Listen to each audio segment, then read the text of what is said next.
wilds of Alaska are a vast and untamed frontier.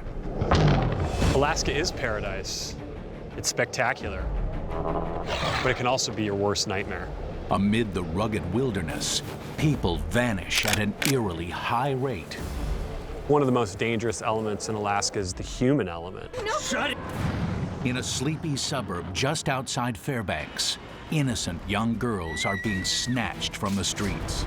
We knew we had a serial killer. Police scramble to stem the tide of bodies and come face to face with the unlikeliest of predators. This is not the troll from under the bridge. This is the stranger beside you.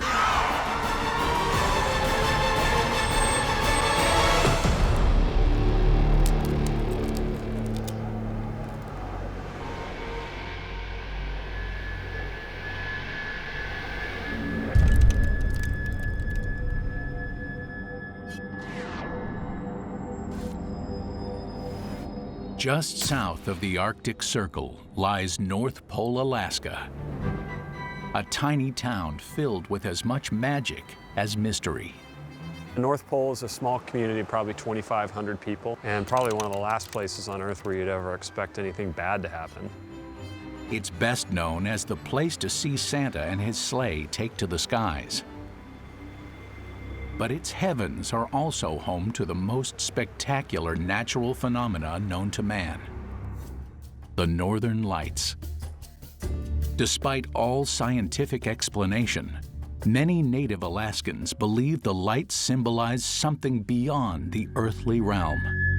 Native folklore and legend suggest the Northern Lights represent those who have died a violent death, waving torches inviting those who are forthcoming. And occasionally the Northern Lights are accompanied by a sound, like a crackling sound. That would be the spirit world trying to communicate with those that are on Earth.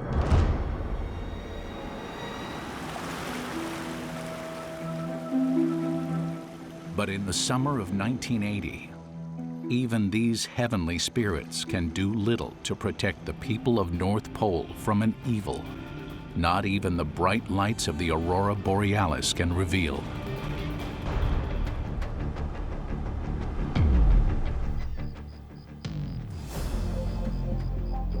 11-year-old Doris Oring is riding her bike home from a swimming lesson when she mysteriously disappears.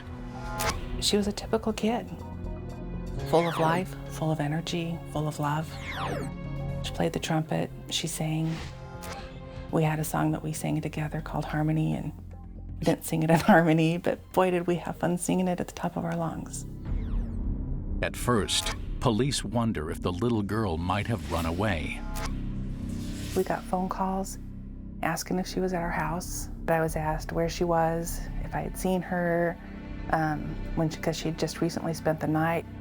Had we talked about her being unhappy? Had we talked about her wanting to run away?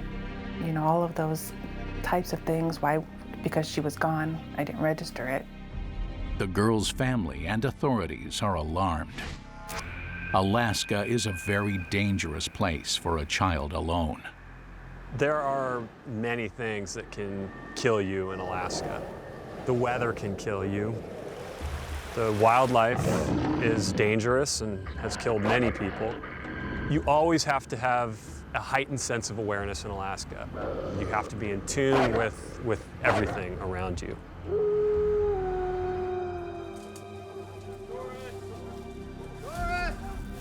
That afternoon, authorities find Doris's bike hidden in the bushes along Badger Road, some 20 feet off the roadway. There are no footprints and no sign of Doris. Oh, this was tough. This was a real tough one. I mean, here's an 11-year-old girl abducted off a bicycle on a street in the middle of the day.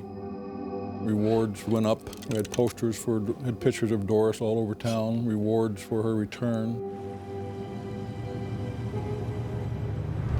A witness later comes forward claiming to have seen a blue vehicle in the same vicinity that day.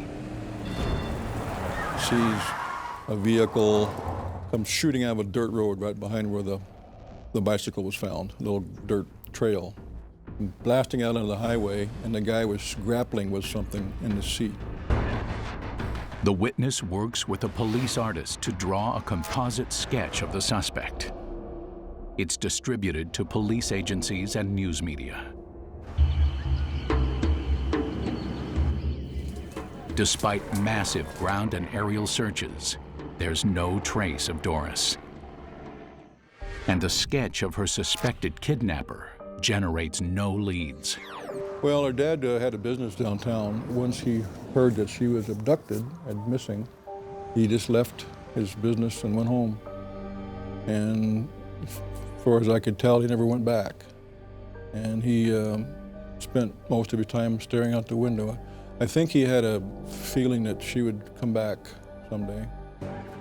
In an instant, an entire community is held hostage, terrorized by an unknown enemy. I remember being told that they were like going elbow to elbow through as much of the wooded areas of Badger Road. You're innocent until something like this happens, and then you're no longer really that little innocent little kid. Your whole world is turned upside down. To make matters worse, this is the second unsolved abduction in North Pole in less than a year. And the first ended in murder.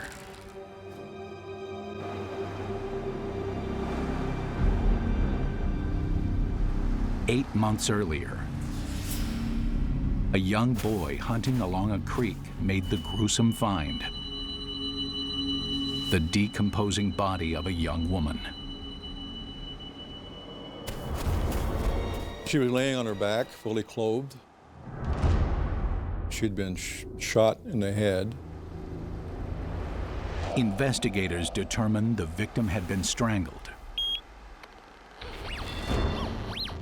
But there is no evidence of sexual assault. The only clue, the shell casing of a .38 caliber bullet. Shockingly, clothing and jewelry reveal the most unlikely of victims.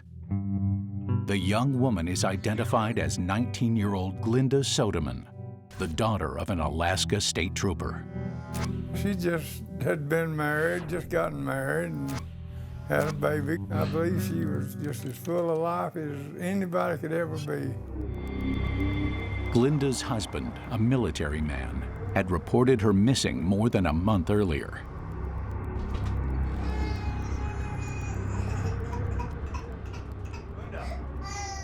He's at work. He comes home, the baby's in the crib. Linda's gone.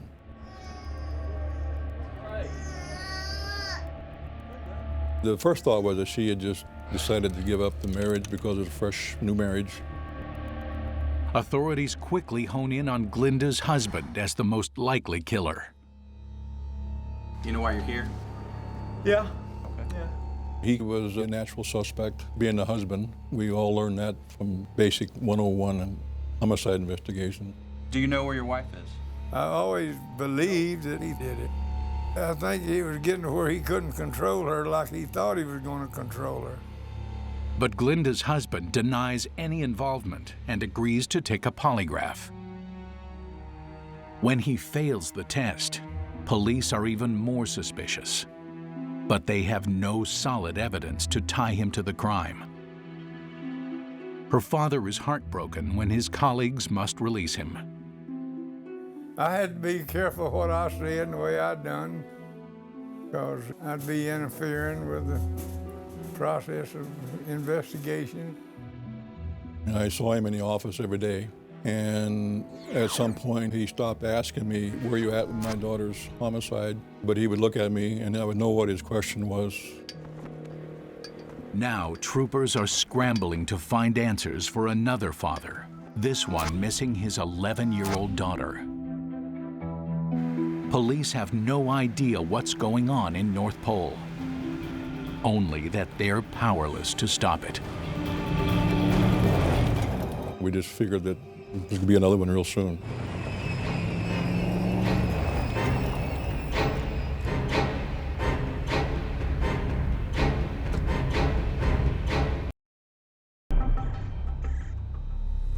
In the summer of 1980, there is little to celebrate in the tiny town of North Pole, Alaska. A young woman is dead, and 11-year-old Doris Oring is missing. Then, just 9 months later, another young girl, 16-year-old Wendy Wilson, mysteriously disappears. Wendy's walking to her boyfriend's house, and the friend decides not to go.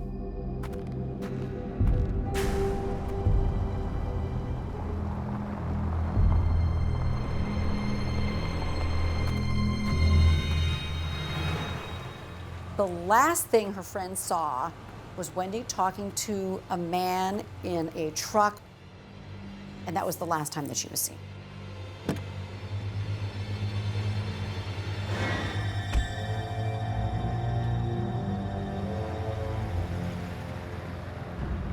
Wendy's body is found 3 days later. Like Glinda Soderman, she has been strangled and shot in the head. There are similarities. They're lying on their back, they're fully clothed, so it does not appear there was sexual assault at the time. They're shot in the head. They appear to be very similar. But police cannot ignore the discrepancies. While Wendy Wilson was last seen getting into a white truck, a man had come forward after Doris Oring's abduction, claiming to have seen a blue car in the vicinity. And that isn't all. Doris's older brother, Tom, tells police about a strange encounter he had had with a similar blue car while bicycling with his sister along Badger Road the day before she disappeared. There was a vehicle parked alongside the road with a hood up, and Doris was in the lead, and the guy at the car stopped her and was talking to her as the brother bicycled up. And as soon as he saw the brother, he waved her on and closed the hood and left. The brother got a description, a vague description of the vehicle and a sort of a passing description of the guy. Could there be more than one predator? Aside from the composite sketch of the suspect, troopers have little to go on.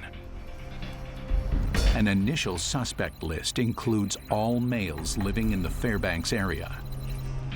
Eliminating the very young and the very old, investigators are left with 15,000 possibilities.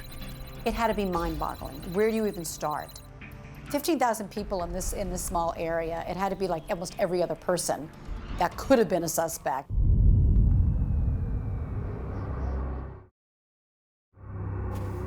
As police scramble for leads, the body of a third woman turns up near Eielson Air Force Base. The victim is identified as 21-year-old Marlene Peters.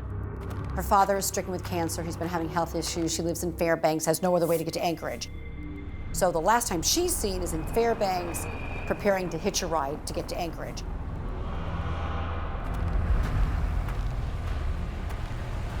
Nobody actually saw her get in the vehicle or knew anything else about her. She just disappeared. Authorities determine Marlene has also been strangled. Her head ravaged by the blast of a 16-gauge shotgun. We started to see a picture developing. That's when we became a bit panicked at all this. We were having a number of murders in close proximity. By then it was more than random. A blind man could see the connection. Even more frightening, the idea that the man behind the string of murders could be the same one who snatched 11-year-old Doris. That was a radical departure from the behavior that this killer was showing us. He didn't pull over and try and lure her into his truck. But this time, whoever took Doris Oring hid in a little side road and waited for her to ride by, and he grabbed her off that bicycle and sped away. The abduction of a child, combined with the fact that none of the victims had been sexually assaulted, gives police chilling insight into the mind of a killer. Sex for this kind of killer is a little different. And that his sex is reliving the power and the manipulation and the control of that victim. That's sort of where his sexual fantasies come from, is his enjoyment of taking total control of that victim and possessing her forever. Police wonder if little Doris might still be alive, if it's possible someone might be holding her hostage. All of us were thinking kidnapping, abduction. We were really trying to find her. But their search is derailed 2 days later, after police learn a fifth young woman has vanished while walking home alone. I felt that she was another victim. I felt strong about that. Being a small town state trooper, you know, you don't think that there's serial killers in your midst. You know, they're in Atlanta, or they're in the Green River, or somewhere else. They're not in Fairbanks. But there was one. Troopers team up with military and civilian volunteers and launch a desperate search, hoping to find the girl before time runs out. At the same time, they review their records, focusing heavily on Doris Oring's abduction. Maybe there is something they missed. Doris's older brother told police he'd seen his sister talking to a man in a blue car the day before she disappeared. He also described the man as having a mustache and a military-style haircut. In the military community of North Pole, that could be just about anyone. But police already know of one person of interest, Glinda Soderman's husband. Do you understand why you're here? Yeah.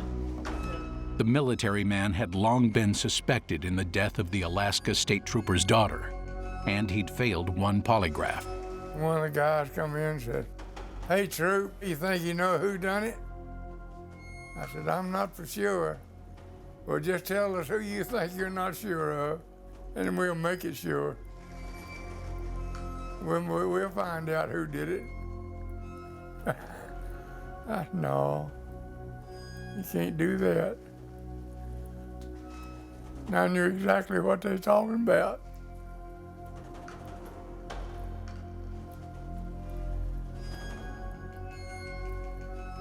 They jerk that dude off top of the roof, straighten him out. But I couldn't allow that. Police ask him to submit to a second polygraph. The test proves inconclusive, but it's not enough for police to hold him. All they can do is keep a close eye on their prime suspect. That September,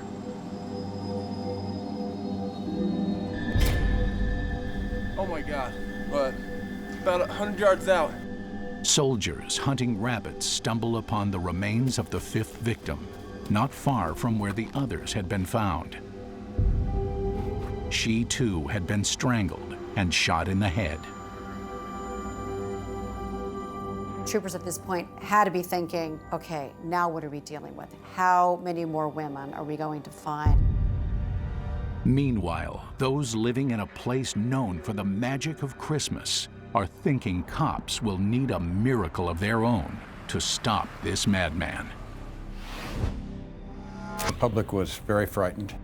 There was a lot of fear. And of course, these are the sorts of things that heighten the experience for the killer.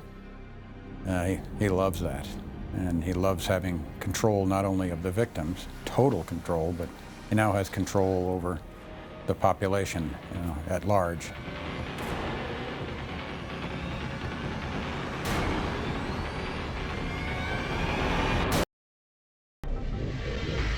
Unable to calculate the next move of the suspected serial killer stalking the tiny community of North Pole, Alaska, state troopers try another tactic. Because the bodies had been found within 10 miles of Eielson Air Force Base, authorities decide to stake out the killer's so-called dumping grounds.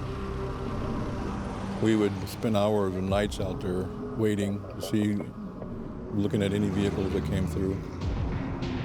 if we stayed there long enough and were observant enough, we should be able to catch him. We'd probably catch him after somebody else was dead, but we would catch him.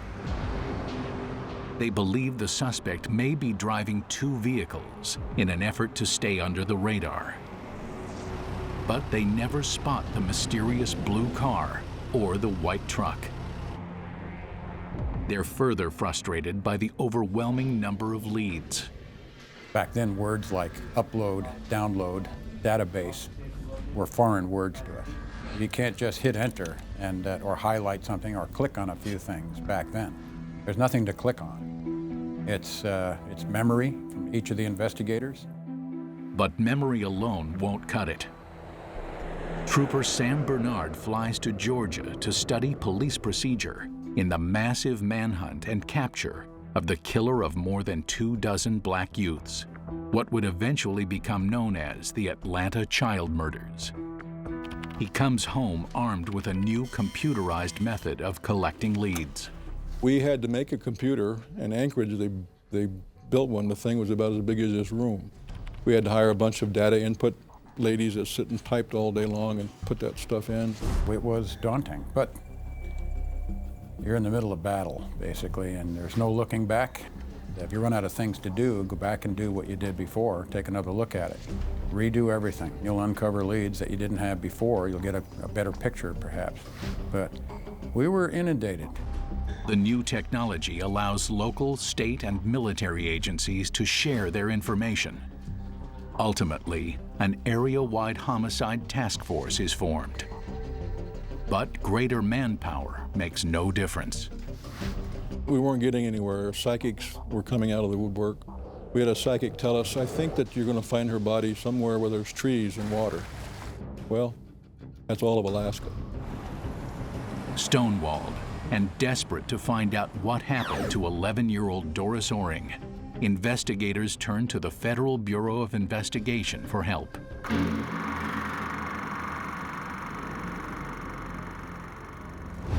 Serial killers ply their trade for a myriad of reasons. Psychological profilers try to understand and classify these deadly predators. At the time of the North Pole murders, profiling is just coming of age. Based on troopers' descriptions of the murders, profilers surmise the killer is probably a civilian who lives alone and has a hard time holding a job. In the 80s, the Bureau's psychological profiles had proven 85% successful. Their profile of the Atlanta child murderer was right on target. Alaska State Troopers feel they finally have something to work with. It's not a photograph. Absolutely not. It's not a fingerprint. You can't say someone's innocent because they're military and the profile says they are likely to be civilian, or white versus black. You have to be open-minded, and these arrows that point to a serial murderer are always subtle. Eager to put any doubts to rest, investigators asked the prime suspect, Glinda Soderman's husband, to submit to a third polygraph. This time, an expert performs the test. I took him in a room, and 5-10 minutes later, he comes back out and he says, this guy's got a heart murmur, a random heart murmur. He'll fail a polygraph test or show any conclusive all the time. Authorities are stumped. They're further perplexed when the killings, which seem to be accelerating, suddenly stop. We know that a serial murderer really does not stop. He is either dead, incarcerated, hospitalized, or just moved away. So then we have to start looking at the rest of the nation, and that's what we did. Although the FBI profile suggests the killer is a civilian, investigators can't overlook the fact that the victims have all been found within 10 miles of Eielson Air Force Base. And the eyewitnesses in Doris Oring's abduction noted the suspect's military-style haircut. Troopers extend their search of suspects to include military personnel. A civilian could move in and out of Fairbanks and nobody would never be able to track them, time and date. It would be very difficult. But the military was trackable. They keep a record of who's coming and going, what the day they leave and the day they show. Troopers ask Eielson's security police for a list of vehicles matching the descriptions of the blue car believed to have been used in Doris Oring's abduction and the white truck Wendy Wilson was last seen in. The Air Force comes back with a list of 550 names and license plates of similar vehicles registered to drive on base. The investigative team also asks the Air Force for a list of all military personnel who had transferred from Eielson after the discovery of the 5th victim in September 1981. We wanted the military to look at people of interest, people on their bases that may have had some problem that came to their attention for whatever reason. And they request the assistance of police agencies near Air Force installations anywhere in the world. We put out this bulletin to all the law enforcement agencies around these Air Force bases. If you have a homicide that meets this description, woman fully clothed, shot in the head along the road, let us know. In November 1982, more than a year after the last killing in Alaska, troopers receive a disturbing call from North Texas. A young woman has been found dead, murdered in an eerily similar fashion. Trooper Bernard races nearly 4,000 miles to the Lone Star State. I thought I'd been time warped back to the 1800s when I went into the sheriff's office in Henrietta, Texas. I walked in the office and the sheriff's got his cowboy boots on and his pistol and his hat and his feet up on the table, just like on TV. I'm thinking, this can't be, they can't still be doing this here. Shockingly, Texas authorities tell Trooper Bernard they already have the killer in custody. Unsolved cases? We don't have any unsolved cases in my county, boy. So well, how do you get him? Well, we heard that this girl knew a guy in Dallas who knew a guy who was a meth dealer. And the meth dealer blew himself up in a trailer house doing a meth lab thing. So we figured he did it. So he's dead, case is closed. I was amazed. Still, Alaska state troopers can't help but believe their serial killer is alive and well, and actively on the hunt for victims in the rugged plains of Texas. They fit in anywhere. They are literally the stranger beside you. They're one of us, but behind their eyes is the greatest of all evil. Alaska state troopers fear the North Pole serial killer is now on the prowl in Texas, while they attempt to gain more information about a similar murder down south. The Air Force comes forward with a list of all military personnel who had transferred from Eielson. One name immediately jumps out: Thomas Richard Bundy. Records indicate Bundy is a technical sergeant who transferred to Shepherd Air Force Base near Wichita Falls, Texas, shortly after the murder of the 5th victim in Alaska. Police are surprised to find Bundy owns both a blue car and a white truck. He had been of interest to military Eielson Air Force Police for the fact that there were complaints within their own system. That's the way I like a woman. That he would say inappropriate sexual remarks to women. But there's one thing that doesn't add up. The FBI suggested the killer was a single unemployed civilian. Bundy is a dedicated military man and a married father of 2. Trooper Sam Bernard returns to Texas. Bundy's eager to answer questions, but refuses to take a lie detector test or give a DNA sample. My mind is on fire. Nobody, all the people we talked to, ever said no. An innocent person who had nothing to hide shouldn't say no. Unable to press forward without a warrant, Trooper Bernard returns to Alaska. At the same time, other investigators seek the help of a critical eyewitness, Doris Oring's older brother, Tom.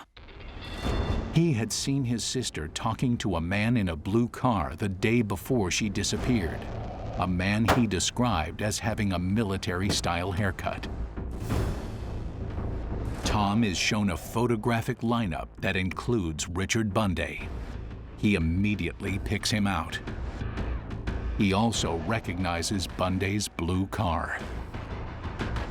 We knew we had him. We knew it was our guy. And then we just went into the plan of how we were going to get him. On March 7th, 1983, nearly 3 years after Doris vanished, troopers Chris Stockard and Jim McCann fly to Texas to again question Richard Bundy. They set up shop in a motel room and talk to him for hours, for several days in a row. They have this kind of bogus stakeout room so that Bundy feels like they've been on to him and they know a lot more about the case. He keeps coming back. He's actually early for each appointment, willing to talk. They just really didn't know what they were going to get from him. We're talking about everything but murder or anything about our case. And that's the first test. An innocent person would come to that room and say, "What do you want? What are we talking about here? Why am I here tonight?" Not Thomas Richard Bundy. He said nothing. He listened, and I spoke. We were convincing him for days. He just sat there. We talked for 3 hours every day. He listened, and he listened, and he listened. Troopers are baffled by Bundy's odd behavior.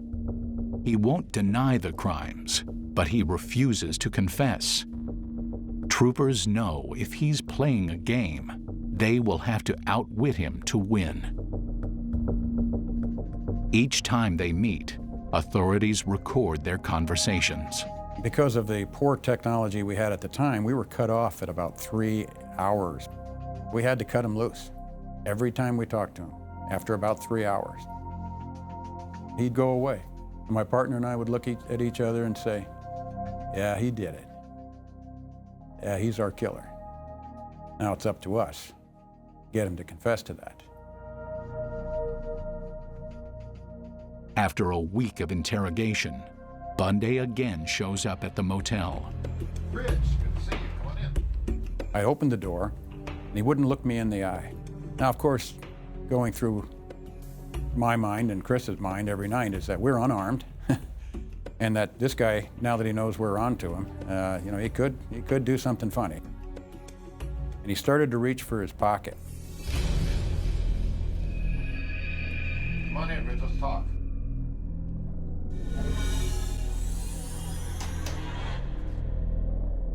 It was basically his only denial. It was, "Dear Jim and Chris, I've really enjoyed talking to you guys these past few days. I kind of like you guys," or words to that effect. "But you say I did these things, and I didn't. Rich." Well, it wasn't the confession we wanted. It did knock us back a little bit, but not much. And we looked at that and said, that's about as weak a denial as you could ever get in a case of whether somebody stole an ice cream cone, not 5 murders. Now certain they're closing in on the truth, the troopers obtain a search warrant. Knowing serial killers often rely on souvenirs or trinkets taken from the victim to relive their killings, investigators spend more than 12 hours combing through Bundy's home and vehicles. The whole time, Richard Bundy is by their side. Authorities come away with bags of material, including ammunition similar to the type used in the killings, and newspaper clippings about the crimes. I opened the one box, and right on the top, facing me, "Rich, come here," was a headline, "FBI profile says." And I said, "Rich, what the hell is this?" "Oh, I know that's just a souvenir." And he laughed, and he said, "I don't mean that. I mean, I took that from Fairbanks when I left. I just stuck it in there to remind me of Fairbanks." Despite mounting suspicions, troopers' hands are tied. They can't take him into custody without first obtaining an arrest warrant from Alaska. Every night was nerve-wracking, stressful beyond belief. Every night, Chris and I lay in our beds in that hotel room and we're just like, what is he doing tonight? It's scary to think that, is he out prowling and going to kill another? Hours after searching the home of suspected serial murderer Richard Bundy, Alaska state troopers get an unexpected phone call. Bundy tells police he can't find his car keys, and he thinks officers might have accidentally picked them up while collecting evidence. I said, look, man, I'm naked as a jaybird. I just got out of the shower. Let me get dressed, I'll bring him back up. He said, no, don't worry about it, Jim. I'm coming to see you tomorrow morning, right? Yeah, you bet. I said, okay, well, I'll have the keys here for you at 0900. But Trooper McCann senses Bundy has more on his mind than his keys. He tries a different approach, pressing in on the suspect about the string of murders in Alaska. McCann tries to trip Bundy up by including a sixth kill he knows he did not commit. I took that moment with the relationship that we had developed, and I said, Rich, you know, this thing's been going on a long time. It's not gonna go away. It's not a matter of who did it. It's a matter of why it happened. And it's not all of them, is it? And he said, yeah, it wasn't all of them. Trooper McCann has finally gotten Bundy to crack. Now he needs hard evidence linking him to the murders. The trooper asks Bundy to meet at their Texas motel the following morning. Rich, come on in. Surprisingly, the suspect shows up and finally comes clean about the killings. I used Doris to sort of get him going. Really interested in where Doris is. Her family wants to have her body back. They'd like to pray over her body. They want her back. Where is she? And he cried. Didn't cry about anybody else, but he cried about that child. His confession is a bit vague, but he knows enough about the murders to convince investigators he's their man, despite the FBI profile. Who would expect a man who had a wife and 2 children, been in the military for 15 years, who would expect him to be a serial murderer killing young girls? Nobody can call that. Oddly enough, even Bundy can't say why he committed the crimes, only that he was having problems with girls while in Alaska. Investigators delve into his past and find his predatory nature may have stemmed from his upbringing. One of his siblings, his brother, said that as a boy he was beaten by his father, the parents had a tumultuous relationship, and that his father died before Richard could actually prove himself to his father. So who knows? Who knows what led to all of this, but it seems to be the root of the family issues in his early childhood. Infidelity in Bundy's own marriage while he was stationed in Southeast Asia may have also contributed to his deviant behavior. After being married 16 years, Richard was off in Asia. He was based there, admits to having an affair, and then his wife in turn has an affair, and there's a child as a result. Investigators theorize that Bundy had some doubts about his daughter's paternity, and that may explain why he preyed upon a child the same age. I can only guess as to why he did that from all the parts and pieces and my own intuitions. My guess is maybe he thought that that female child was not his, and somehow in his perverted mind took that out on Doris Oring. Bundy agrees to go back to Fairbanks with investigators and promises to lead them to Doris's remains. There's just one problem. Troopers have no power to arrest him outside of Alaska. There's a plane change in Seattle. What if he changes his mind? If he wants to go off to Tulsa, Oklahoma, or go visit Disneyland or whatever, I have no power to arrest him. The governor of Alaska offers police a private Lear jet to bring the suspect home. We're going to come home to Alaska victorious. We proved them all wrong. We were right. He did do it. We got him to confess. Troopers arranged to take Bundy into custody the following day.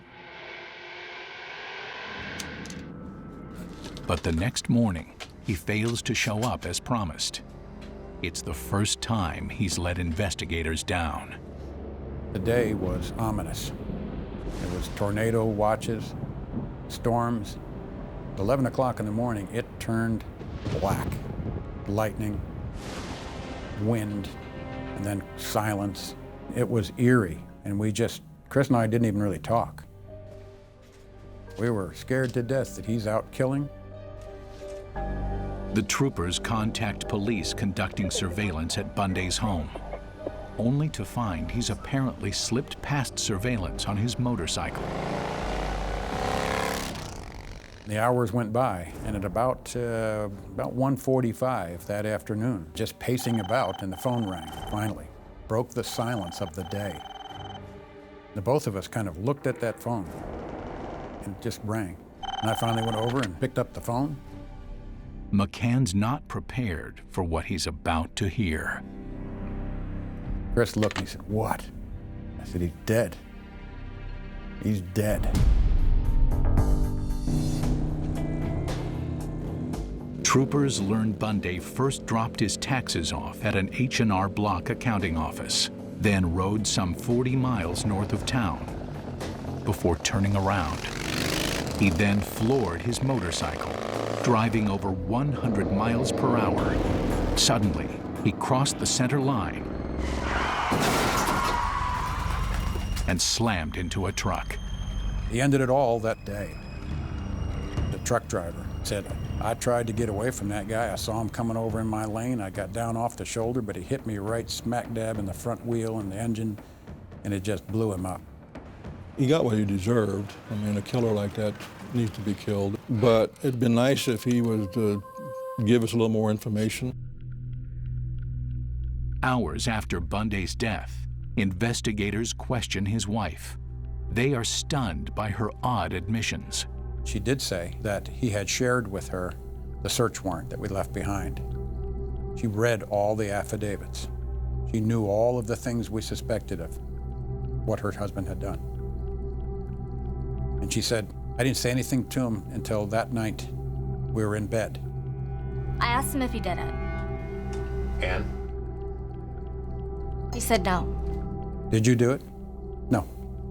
No confrontation, no nothing. But he did do it. He did it at least 5 times. And shockingly, his wife may have helped hide his exploits. She told officers she'd uncovered a disturbing find years earlier. She went through his sock and underwear drawer, a place where she's not allowed to go. That was his little hiding place, and he had a large manila envelope, and she decided to open it.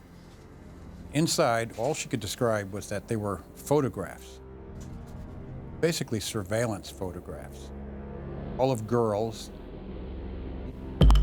Months later, investigators obtained definitive proof they'd caught the right man. Hairs found in Bundy's pickup truck are genetically linked to Wendy Wilson, and shotgun shells found in his home match those found at 2 of the crime scenes.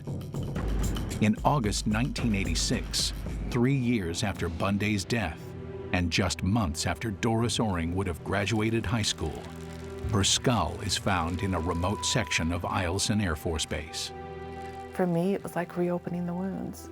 It was like all of those memories, all of those emotions come flooding back. You lose her again.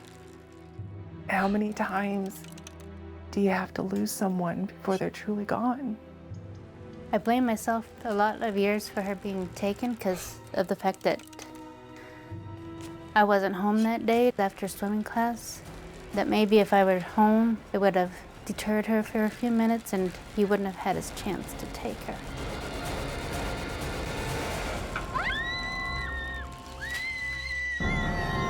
Bundy told police he strangled the young girl at one of his favorite killing spots and then drove onto the base with her body in the trunk. He dumped the body in a remote area near the building in which he worked.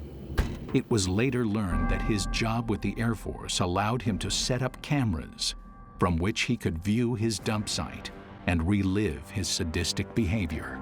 We never did prove for a fact that he was watching that crime scene area over those remote cameras, but I'm sure he was, and reliving the enactment of that crime, and possibly watching us as we did our crime scene investigation. Alaska state troopers are convinced Bundy is responsible for the 5 murders in Alaska and the one in North Texas. They believe he denied the Texas murder to avoid the death penalty before opting instead to kill himself. Interestingly enough, Bundy seemed aware of what may have been the root cause of his deviant sexual nature. He sought marital counseling from a military psychologist while in Fairbanks. Records show he visited Captain Clarence Williams a half-dozen times. In an ironic twist, Captain Williams was later convicted of hiring a hitman to kill his wife by shooting her in the face with a shotgun in November 1980, at the very height of the North Pole murders. You couldn't write a better murder mystery. Here is this man, Richard Bundy, who goes to the military psychologist to talk about his troubled marriage. And then you have his psychologist, who turns out hired a hitman to kill his own wife. Not to just kill his own wife, but to do it in the same manner as the serial killings, so it would look like it was just another serial killing. Even Williams was clueless to the killer. He had no idea his patient, Thomas Richard Bundy, was the man behind the string of deadly abductions. This is not the troll from under the bridge. This is the stranger beside you. This is a guy that doesn't seem threatening at all. No one knows what evil is behind his eyes. Just one of us.